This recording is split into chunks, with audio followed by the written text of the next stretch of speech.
यशोदा मैया लाला को खूब झूला झुला रही हैं और बधाइयां खूब बज रही हैं। महीनों भर बधाई चली, यदि हम महीना भर बधाई करेंगे तो भागवत की कथा पूरी नहीं होगी। इसलिए उस महा महोत्सव को यहीं से प्रणाम करें और प्रार्थना करें कि वही उत्साह मन में जीवन भर बना रहे। जब तक शरीर में श्वास रहे प्रभु, हमारे जीवन में वही उत्साह बना रहे, जैसे नंदोत्सव में ग्वाल बालों को, गोपों को उत्साह बना था। छठी का दिन आया भगवान का। बहुत दिनों से नंद बाबा मथुरा नहीं गए थे, क्योंकि लाला होने वाला था तो तैयारी में लगे थे नंद बाबा। तो भोजराज कंस को टैक्स नहीं पटाया गया था, तो नंद बाबा ने कहा सुबह की बात है, ज्यादा समय तो लगेगा नहीं, सुबह सुबह हम चले जाते हैं और शाम तक जल्दी से लौट के आ जाएंगे। छठी के एक दिन पहले, पंचमी के दिन, नंद बाबा खूब बैलगाड़ियों में, छकड़ों में दूध, दही, घी इत्यादि यही टैक्स के रूप में राजा को दिया जाता था, भर करके मथुरा की ओर प्रस्थान करते हैं। श्री सुखदेव जी महाराज कहते हैं, गोपान गोकुल रक्षायाम निरूप्य मथुराम गतः नंदः कंसस्य वार्षिक्यम करम दातु कुरुद्वः। नंद बाबा कंस को कर देने के लिए मथुरा गए, कंस को कर पटाया। अब वह कंस कर पाने से प्रसन्न नहीं हुआ, क्योंकि उसका मन तो काल में लग चुका था। क्योंकि यशोदा मैया की जो योग माया रूपी पुत्री हुई थी, उसने आकाश में प्रकट होकर के कंस को कह दिया था, अरे दुष्ट, तू काल को जीतना चाहता है। आज तक इस धरित्री पर जिसने भी जन्म लिया उसने काल को नहीं जीता, और जो काल को जीतना चाहता है, जो मृत्यु से बचना चाहता है, जो कभी नहीं मरना चाहता है, उसका केवल एक ही रास्ता है, भगवत शरणागति। जिसने भगवत शरणागति ली हो वही नहीं मरेगा, बाकी सब मरेंगे। मरेंगे तो सब, वो भी मरेंगे, लेकिन उनको मरने का अनुभव नहीं होगा कि हम मर रहे हैं। उनको ये अनुभव हो जाएगा कि हम अमर हैं। और बाकी जो देह को जीवित रखना चाहता है वही असुर है, जो अपने शरीर को हमेशा एक जैसा बनाना चाहता है। हम बिल्कुल जस के तक जवान बने रहे 22 साल के, ये संभव नहीं है।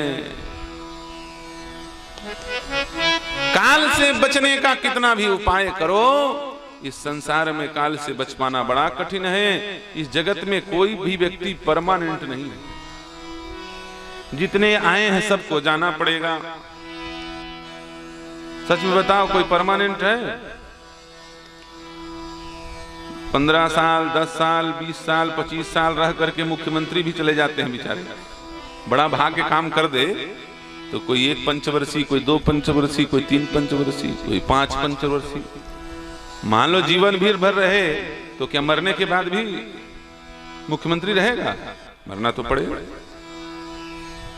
इस जगत में कोई भी व्यक्ति परमानेंट नहीं है। एक बड़े अच्छे कवि हुए लाल सिंह, पंजाब के, उन्होंने लिखा कि जगत में भैया कोई भी व्यक्ति परमानेंट नहीं है। काल से बचने का प्रयास करने वाला व्यक्ति मूर्ख है। जगत के संसाधनों को प्राप्त करके कोई व्यक्ति काल को नहीं जीत सकता। उस दुर्जय काल को जीतने वाला केवल महाकाल का दास हो सकता है। सच बताओ भाई, केवट मछली पकड़ने जाता है नदी में तो क्या लेके जाता है? जाल। बहुत बड़ा जाल लेके जाता है ना, ऐसे गोल गोल गोल गोल घुमाएगा, फिर जोर से फेंकेगा दूर, और जैसे ही जोर से फेंकेगा तो मछलियां घबरा जाती हैं बेचारी, जाल की छाया देखकर भागती हैं बहुत जोर से।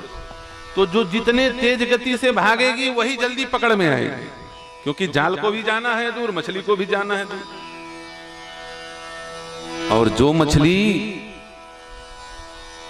जाल की दिशा में न भाग करके केवट के पैर के पास आकर के चुपचाप खड़ी हो जाए, रुक जाए, बताओ वो फंसेगी जाल में? फंसेगी तो ऐसे कर दो, नहीं फंसेगी तो ऐसे कर दो, नहीं फंसेगी। क्यों? केवट मछली के ऊपर जाल डालेगा, अपने ऊपर थोड़ी ना डाल लेगा। तो ये राम जी क्या है? हमारे राम जी भी तो केवट ही हैं। इसीलिए तो केवट ने कहा, महाराज नाई से न नाई लेत, धोबी से न धोबी लेत, मुंदरिया देई नाथ जात न बिगाड़ी। नाई से न नाई लेत, धोबी से न धोबी लेत। हे प्रभु, नाई से नाई नहीं लेता, धोबी से धोबी नहीं लेता। तो आप केवट हो और हम भी केवट हैं, और जात जात में आप बताओ, हम केवट को नाव से पार करा दे नदी और बोले किराया दो, ये बात अच्छी नहीं लग रही है। लक्ष्मण जी क्रोध में भर गए। लक्ष्मण जी ने कहा, हम तुमको केवट लगते हैं? हम लोग तो अवधनिपति दशरथ के जाए, हम पितु बचन मान बनाए। हम लोग तो अवधनिपति चक्रवर्ती सम्राट महाराज सूर्य कुलभूषण दशरथ के पुत्र हैं, क्षत्रिय हैं, रघुवंशी हैं, और तुम हमको केवट कह रहे हो? इतनी मजाल, अभी बाण लगाता हूं। केवट ने कहा, महाराज बाण वाण काम नहीं आने वाला आपका, क्योंकि मैंने राम जी का चरण पकड़ लिया है। अब आपका बाण यहां कुछ नहीं कर सकता। लक्ष्मण जी ने कहा, ये बताओ तुमने हमको केवट कैसे कहा? केवट ने कहा, बताओ महाराज, मेरा काम है मछली पकड़ने का, मेरा काम है पार कराने का। दो काम है, नदी पार कराओ और मछली पकड़ो और बेचो। ये मेरी जीविका है, मेरे पूर्वजों ने ये मुझको जीविका दी है, मेरे पुरखे यही करते चले आए हैं, यही प्रतिपालो सब संसारू, नहीं जानो और कबारू। कुछ काम तो जानता नहीं हूं, यही मेरा प्रतिपालन करने का एकमात्र साधन है। तो लक्ष्मण जी ने कहा, हम किसको पार कराते हैं? कभी देखा हमको नाव चलाते हुए? कभी देखा हमको मछली पकड़ते हुए? केवट ने कहा, बोले महाराज आप तो बहुत बड़े केवट हो, बहुत बड़े नाव चलाने वाले हो। हम तो छोटी छोटी नदियों में नाव चलाते हैं, आप तो भवसागर में नाव चलाते हो और भक्तों को भव से पार करते हो। और सुनिए, हम लोग तो ये छोटी मोटी मछलियां पकड़ते हैं नदियों में जाकर के, और आप समुद्र में मछली पकड़ने वाले बड़े मछुआरे। लक्ष्मण जी ने कहा, राम जी से भैया समझाई दो, बता देता हूं, मैंने जय सिया राम कर दूंगा, उल्टा पुल्टा आरोप लगा रहा है ये निषाद राज। राम जी ने कहा, इसकी बात के किसी भी प्रकार से बुरा नहीं मानना है, इसके सारे बातों का दूध भात कहते हैं। पहले खेल खेलते थे तो बोलते थे, छोटा वाला बच्चा खेल रहा है, सबका भाई रेस टिप में नंबर लगेगा, इसका दूध भात है, नहीं तो ये रोने लगेगा, ढूंढ नहीं पाएगा, तो दूध भात कर देते है ना। छूट माने दूध भात माने छूट। कहने का अर्थ यह है कि भगवान राम कहां के मछुआरे हैं।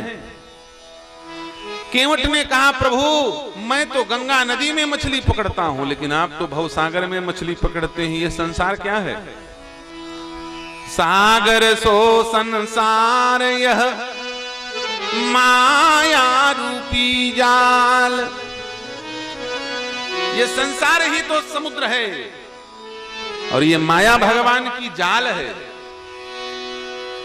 सागर सो संसार यह माया रूपी जाल, जीव चराचर मीन है, केवट राम कृपाल। राम जी केवट हैं और ये संसार के जीव 84 लाख योनियों में भटकने वाले ये क्या हैं? बोलिए मछली है। भगवान माया रूपी जाल से पकड़ पकड़ करके खींच रहे हैं सबको। तो विनीत बिहारी दास जी महाराज कहते हैं, भगे विनीत बचे नहीं। भगवान इस माया को जब फेंकते हैं तो माया को देख करके जगत की ओर मत भागो, उल्टे दिशा में भागोगे फंस जाओगे।